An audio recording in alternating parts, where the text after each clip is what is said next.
Olá pessoal, meu nome é José Matheus, faço parte do PET Engenharia Civil e dando continuidade ao nosso mini curso de materiais compósitos, vou estar falando um pouco sobre matriz de um compósito. Mas o que seria uma matriz, né?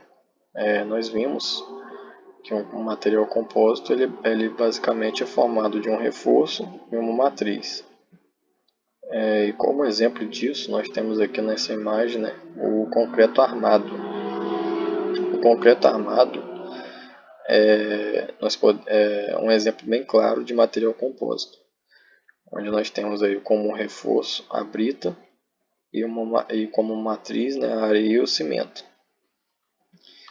Bom, no caso dos compósitos com reforços em fibras, né, nós vamos ver mais adiante que existem vários tipos de reforços.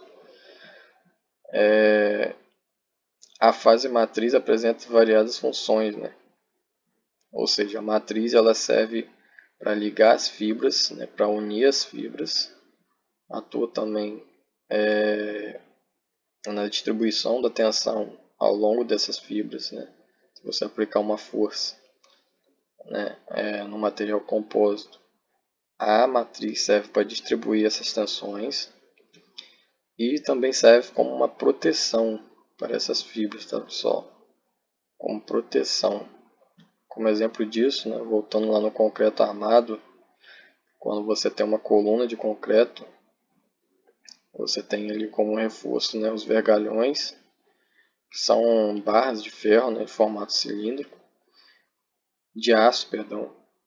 E esse material exposto aos agentes naturais, como o vento, né, o sol, a umidade principalmente, vai sofrer corrosão, né, vai se deteriorar e a matriz vai servir justamente para isso, né, para proteger esse reforço contra esses agentes.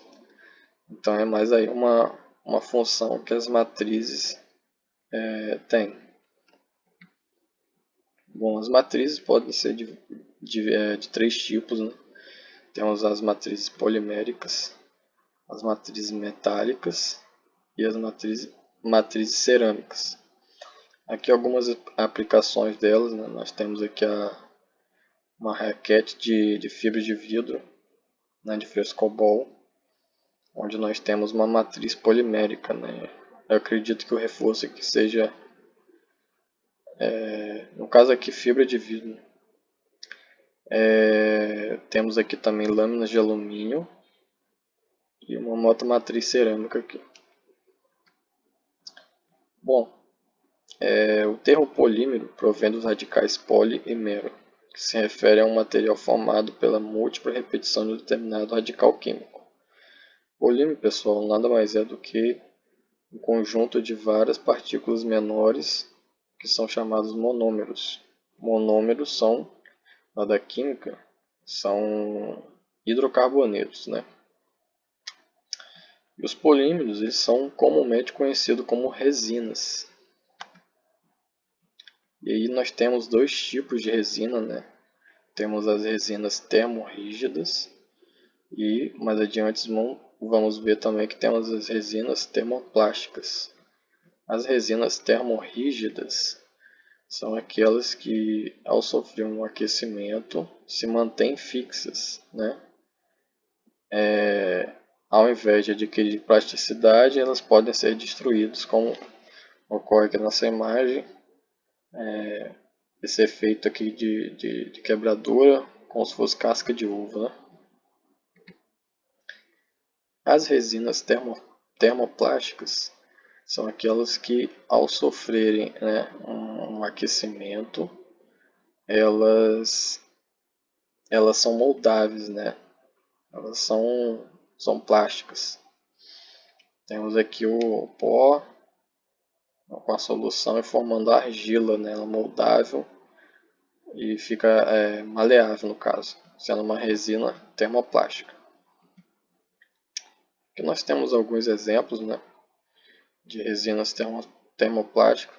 Temos o tubo de polietileno, copo de poliestireno, tubo PVC, forro PVC, né? Todos esses daqui com aquecimento vão se tornar maleáveis, né?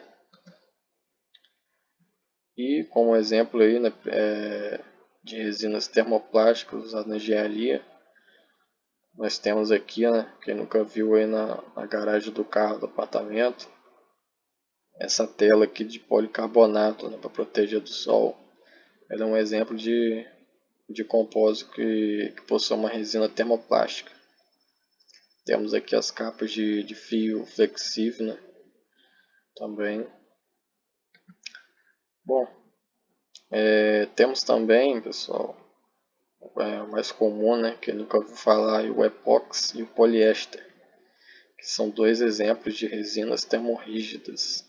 As resinas para matriz de compósito mais comuns são epóxi e poliéster. As de poliéster destacam por serem mais baratas e mais comuns no mercado, vendido na forma líquida. Além disso, elas se polimerizam a frio ou a temperatura pouco elevada. Para o seu processo de cura, necessita da adição de um acelerador. No caso, é um catalisador, pessoal. Temos também as matrizes cerâmicas. Os materiais cerâmicos destacam por serem inerentes e resilientes à oxidação. Eles são resistentes à corrosão, pessoal. Porém, possuem predisposição frágil, a fratura frágil, né? O que impede seu uso em aplicações de altas temperaturas e sob severas condições de tensão. Temos também, pessoal, as matrizes metálicas, como o próprio nome indica, nos materiais compostos, matriz metálica seria o MMC, né, essa sigla aqui. E as superligas, bem como as ligas de alumínio, magnésio, titânio e cobre, são empregadas geralmente com materiais de matriz metálica.